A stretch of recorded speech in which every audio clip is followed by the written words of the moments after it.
Photoshop makes it easy to create a single composition out of multiple images. Here's how. When you record a high contrast scene, your camera may not be able to record pleasing highlights and shadows in the same exposure. When that happens, Photoshop can help. Let's open our Chapter 13 folder, and we're going to select two files, Grass01 and Grass02.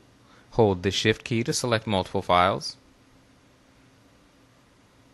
And I'd like to see both of these in separate documents. So up in our application bar, we're going to simply select Tile All in Grid from this Arrange Windows icon.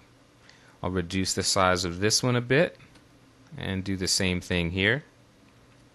And you can see what our problem is. With the image on the right, we've got a nice rendering of the subject, but the background is a little bit too bright, and the opposite result in the image on the left. What we're going to do is combine these images into a single document and merge the best elements of each. We're going to select the Move tool. Now you can do this temporarily with a keyboard shortcut. It's Control on the PC, Command on the Mac. Click on this Grass02 file, and we're going to drag it over into this first image and hold the Shift key. This will ensure that the images are perfectly aligned. Let's close this Grass02. We don't need this anymore. And because I held down the Shift key, if I toggle this top layer off and on, you can see that the images are perfectly aligned. Let's change the names here, give them something a little bit more descriptive. I'll double click on the background layer. That's our dark layer, and let's call this one light. What we'd like is for our subject to remain as it is in this light layer, but to pull in a lot of the background from this dark layer. To do that, we're going to need to add a layer mask. So at the bottom of the Layers channel, we're going to select Add Layer Mask. We have a white layer mask there. And what we're going to do is draw a gradient on this layer mask. We're going to select the Gradient tool in the Tools panel. The keyboard shortcut is G. I want you to verify up in the Options bar that you have this third icon selected. This is our black to white gradient. Very important.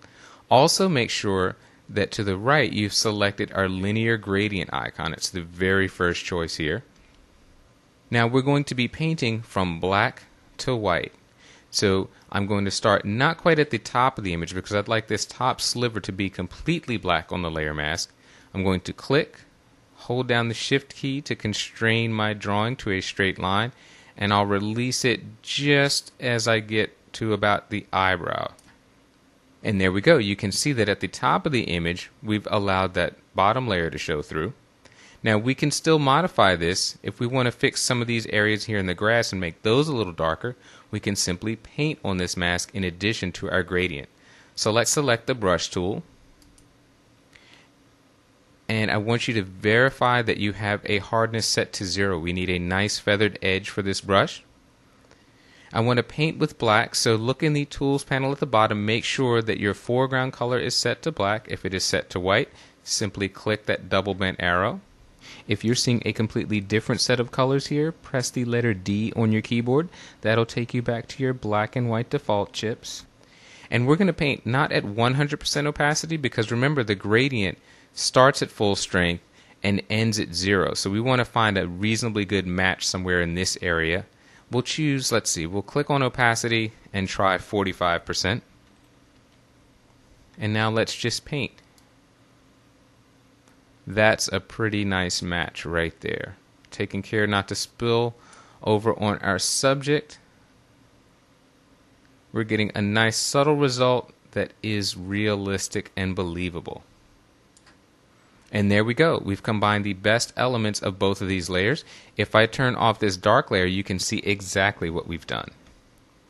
That's the amount of the light layer that's being hidden by the mask, allowing the dark layer below to show through.